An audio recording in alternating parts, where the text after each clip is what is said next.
us discuss about static random access memory. So it consists of two cross-coupled inverter plus two access transistor. So you can see here, so you have a two cross-coupled inverter.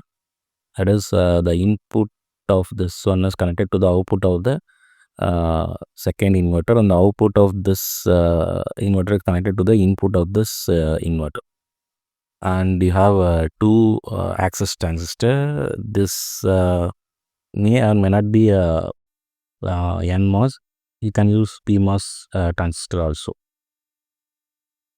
So the proper operation of this SRAM cell is dependent on the reliable size being chosen for this transistors.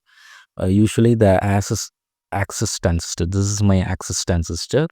These two are my access transistor, which have the W by L value around 2 by 3 or 1 by 5th of the N transistor in the cross-coupled inverter. So basically, in order to achieve the high memory density, the SRAM's size must be smaller.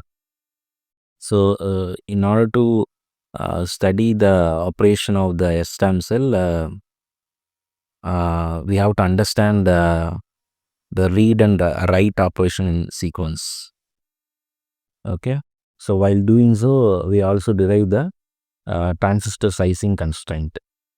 So first, let us so this is one CMOS inverter and this is another CMOS inverter. So here you can see this is my input and this is my output. So the output is connected to the input of the second inverter. So the input is connected to the output of the second inverter. Okay, so these two are same. Okay, so let us discuss about read operations. So what happened to read operation? Let us consider this is my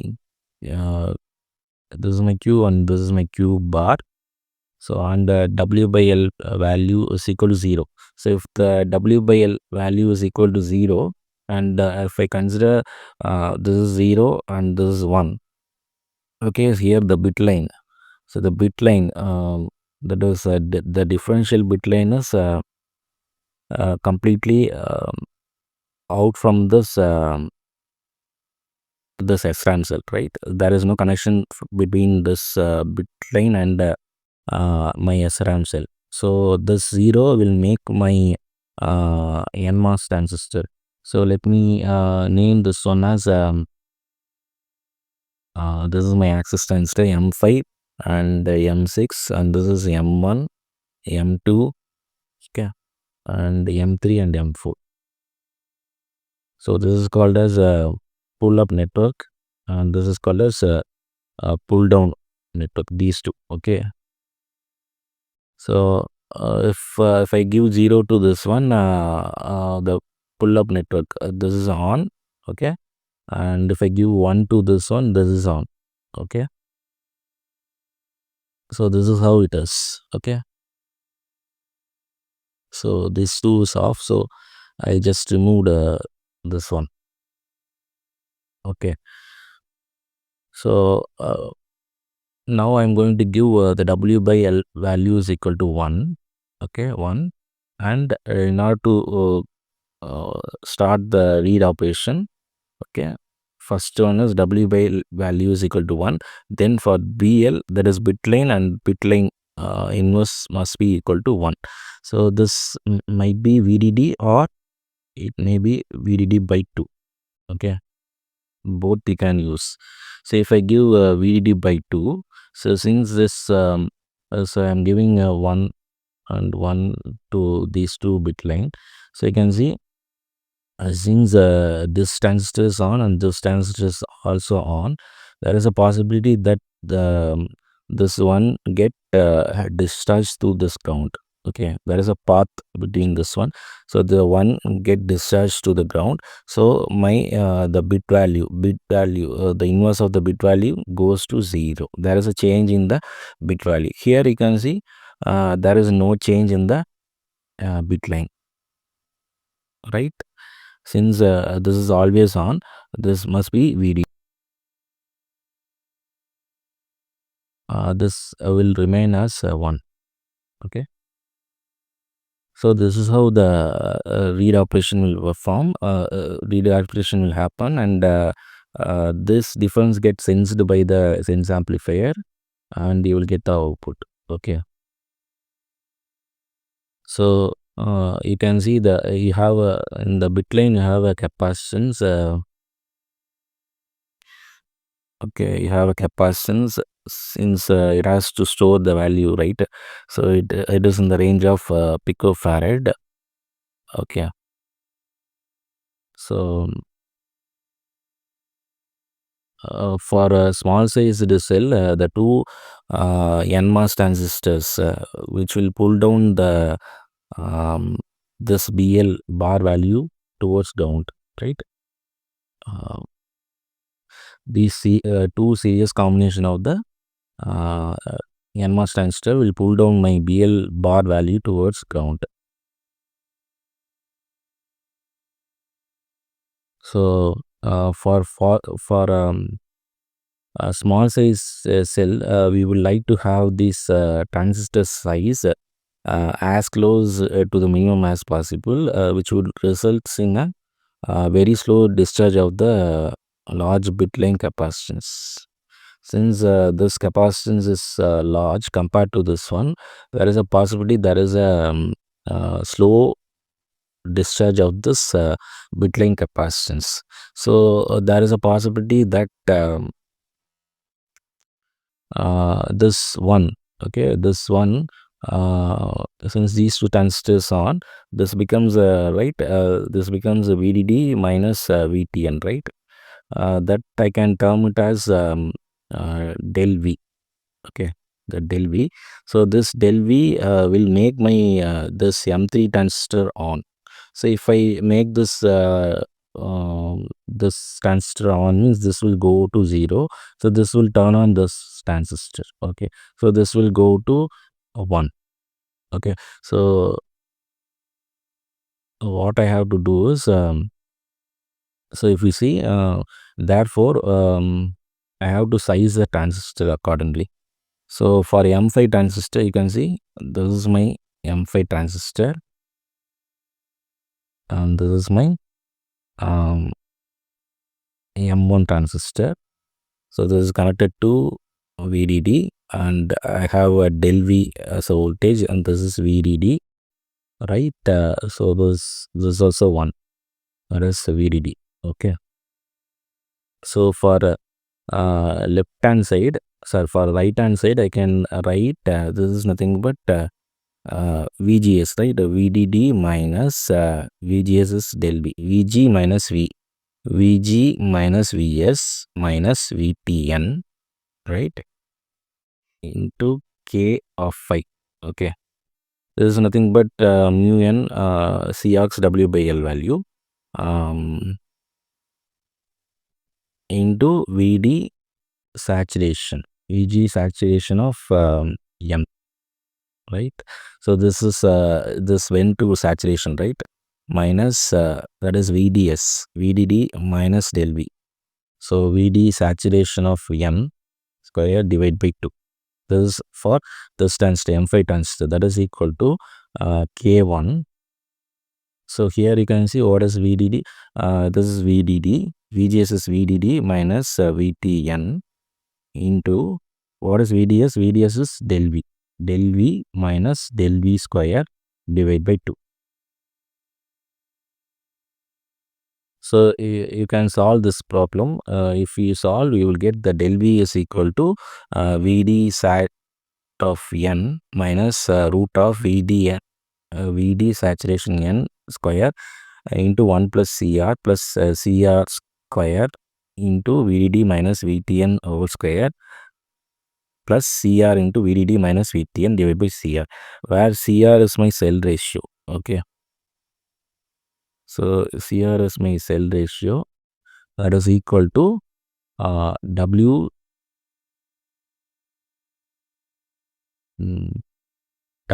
by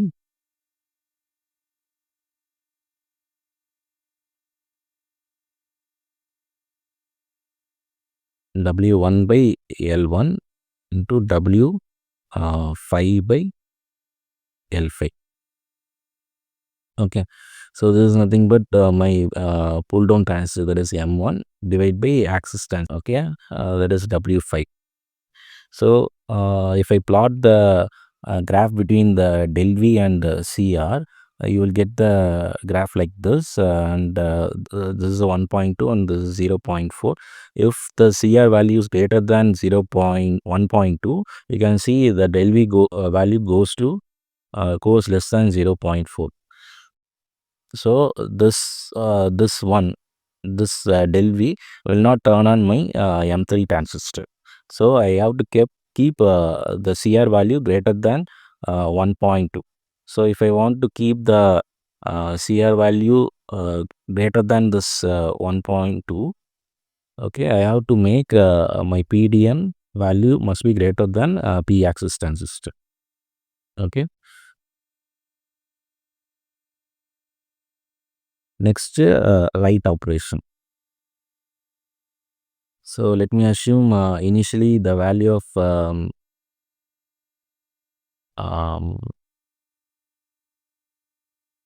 Q and Q bar is 0 and 1. Okay, so this will turn on my this transistor and this is turn on my transistor, and I'm going to keep I want to write Q as 0 and Q bar as 1. So therefore I am giving the value to BL and BL bar. Okay, and you have to make this WL value is equal to 1. Okay, so if I keep the WL value is equal to 1, so what will happen, this one will goes here, right? So it becomes it goes from 0 to 1, and again you can see this 0 will make my 1 goes to 0. Okay, but oh, but what is the problem here? Okay, the problem here is so you can see since I have a 0 value towards this PMOS transistor. So this will act as this whole thing will act as a pseudo NMOS.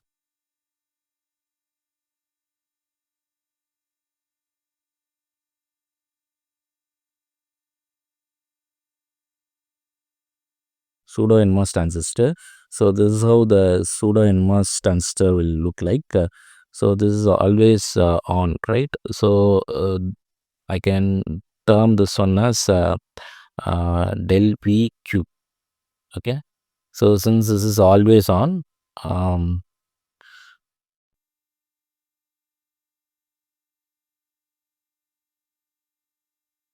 del V, I can term this one as del VQ.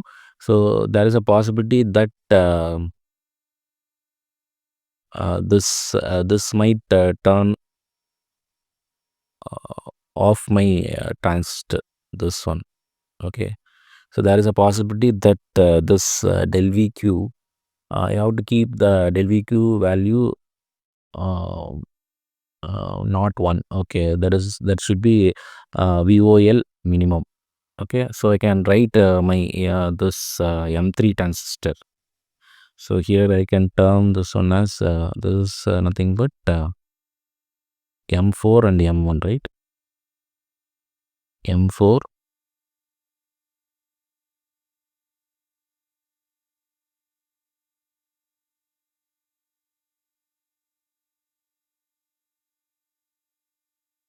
is M6 transistor. So this is M4 and this is M6 transistor.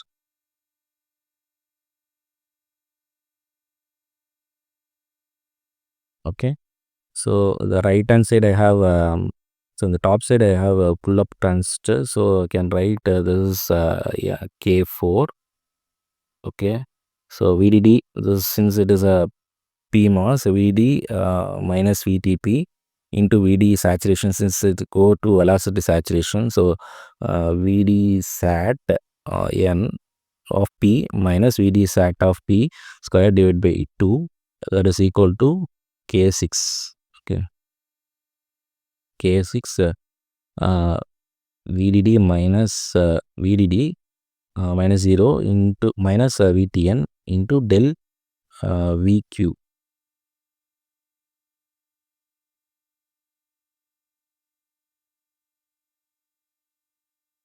Del VQ minus del VQ square divided by 2.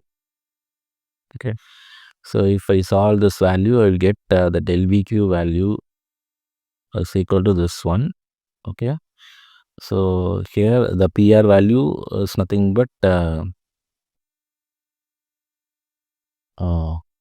pull-up ratio of the cell.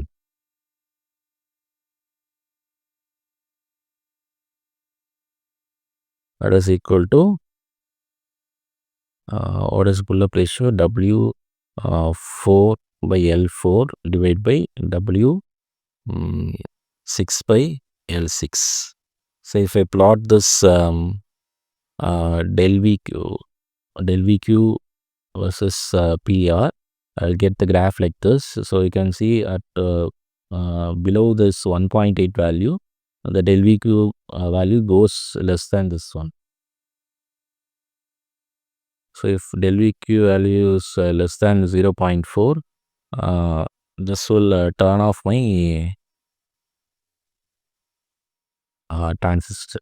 So if this will turn off my transistor means the one value will hold. This will be off. So these two transistors get turned on. So this will go to 1 and this will go to 0.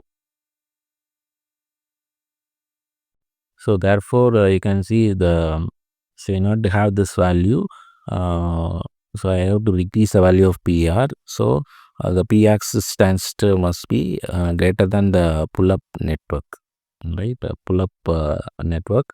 So while designing, we have to ensure that this pull-down network is greater than pull axis transistor, and that is greater than pull-up network. Okay. If you see in the large static RAM, the majority of the area is taken by the memory cell. So we have to take a lot of effort to make this layout as small as possible. So which in turns requires memory cell which contains a well, because if I use a n-channel transistor, you have to use n well, right? That must be quite away from this. The well must be spaced quite away from the n-channel transistor in the substrate, right? So it will take a lot of space. So in order to avoid this one, we go for a in modern SRAM cell, they have eliminated this type of memory cell by using a resistive polysilicon loads. So this one, right? So the advancement of what is advancement that was developed is to reduce the size of the static RAM cell by using a double polysilicon process. So this is nothing but the double polysilicon process. So in this process, there are two layers of polysilicon will be there. So the top layer of the polysilicon is placed over the bottom layer without contact being made. Unless there are contact holes joining the top layer to the polysilicon or diffusion region below it. Okay. So in addition to this one, the top layer can be selectively doped using ion implantation in order to make it highly resistive. So this allows for the realization of high value resistor which is directly above the transistor. So this is called as a double polysilicon process. So this cell also consists of two cross couple inverter and two access transistors. So you have totally 4 NMOS, but the load of the inverters are high value resistors, okay, which is realized using a second polysilicon layer. Okay. So assume if I use a NVL process, which is typically in this case, there is no need of any P channel transistors. So the area consuming the well is completely eliminated. Yeah. So the area required for each memory cell is by this 4 transistor and this polysilicon diode, which is released directly above the N channel transistors. So these type of ICs are processed especially using a special technology for realizing this static RAM. For larger ICs, I can use static RAM. The applications are in microprocessors or in application-specific integrated circuits, where that double polysilicon process which is not available. Okay, so but what is the problem with this 40 SRAM cell is even in the standby mode, since it is you can see it is always conducting, so this will cause static power dissipations in terms of microamps for the coal ICs. So since I have used a very large load resistor, it has a very low driving capacity.